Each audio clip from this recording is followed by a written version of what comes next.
কখনো কি এমন শুনতে হয়েছে কিনা সামান্তা যে আপনি যে কাজ করছেন, ভালো ভালো কাজ করছেন, কাজ পাচ্ছেন, মানে হয় না ওই যে যেটা আমি বললাম যে মানুষের তো অনেক কথা বলারই থাকে, কখনো এমন শুনতে হয়েছে কিনা যে হ্যাঁ ও তো ভালো কাজ করবে বিকজ ওর পিছনে তো কেউ আছে সাপোর্ট দেওয়ার জন্য? এরকম সবাই বলবে।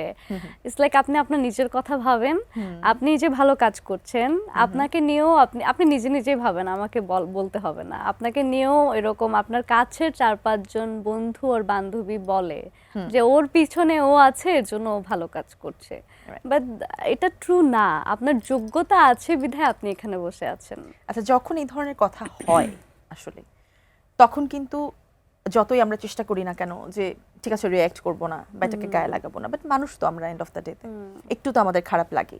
সেই খারাপ লাগাটাকে বা নেগেটিভিটি যখন আসে, নেগেটিভ কমেন্টস আসে, হেট কমেন্টস আসে বা কেউ যখন এমন বলে, ওই সময়টাকে আসলে কিভাবে নিজেকে ওই সময় আমি আম্মুর রুমে গিয়ে বলি দেখো চিন্তা করো কত খারাপ। হ্যাঁ, কারণ আমি তো আর কারোর সাথে বলতে পারি না, সো আমি আমার মাকে বলি, আমার বোনকে বলি যে দেখো চিন্তা করো কত খারাপ। ও তো জানে যে আমি আই এম ক্লিন এন্ড ও আমাকে খুব ভালোভাবে চিনে, সো এটা কিভাবে বলতে পারলো বা ও এটা ওনাকে কিভাবে তখন আপনি আবার আন্টির সাথে গসিপ করা শুরু করেন যে হ্যাঁ শুধুমাত্র সেটা আম্মু আর বোনের মধ্যে সীমাবদ্ধ থাকে, মানে আমি আমার কোনো বান্ধবীকেও বলি না বা কোনো বন্ধুকেও বলি না। এটা কিন্তু অনেক ভালো একটা উপায়, এই যে এই জিনিস ফ্রাস্ট্রেশনটা বের করার, যে ফ্যামিলি মেম্বারদের সাথে আবার ওটা উল্টা বিচিং করা যে দেখো হ্যাঁ ওইটা কেন কেন বলবো। আচ্ছা সামান্তা, সবারই একটা, যারা অভিনয় করে সবারই একটা ড্রিম ক্যারেক্টার থাকে, আপনার ড্রিম ক্যারেক্টার কি? একটা ক্যারেক্টার না, আমার আসলে অনেক ড্রিম ক্যারেক্টার আছে। মানে আমার মনে হয় যে আমি আমার ড্রিম ক্যারেক্টার একটাও করতে পারিনি এখনো। সো আমি আসলে খুব কম ক্যারেক্টার প্লে করেছি এখনো পর্যন্ত, আমার সব ক্যারেক্টার করাই বাকি। আচ্ছা, তাহলে আমরা দুই একটা যদি শুনি যে কি ধরনের আসলে আপনার ড্রিম ক্যারেক্টার রয়েছে।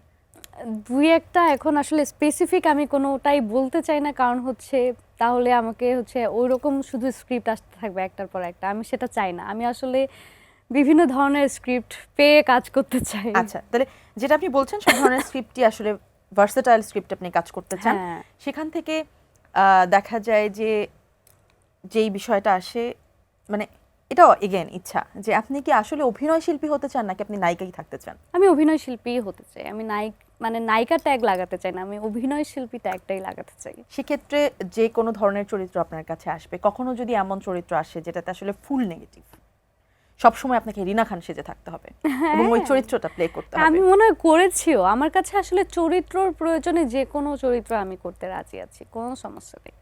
আচ্ছা, ওভারঅল যা যা কাজ করেছেন, কোন ক্যারেক্টারের জন্য, কোন চরিত্রের জন্য বেশি রেসপন্স পেয়েছেন?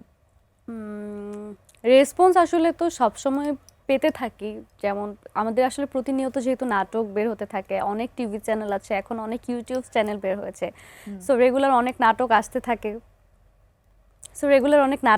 থাকে অ্যান্ড প্রতিনিয়ত রেসপন্স পেয়েছি। অ্যান্ড অ্যাকচুয়ালি স্পেসিফিক যদি আমি আসলে কোনো নাটকের কথা বলি, আমি একটা নাটক করেছিলাম, নাটকটির নাম ছিল কালা।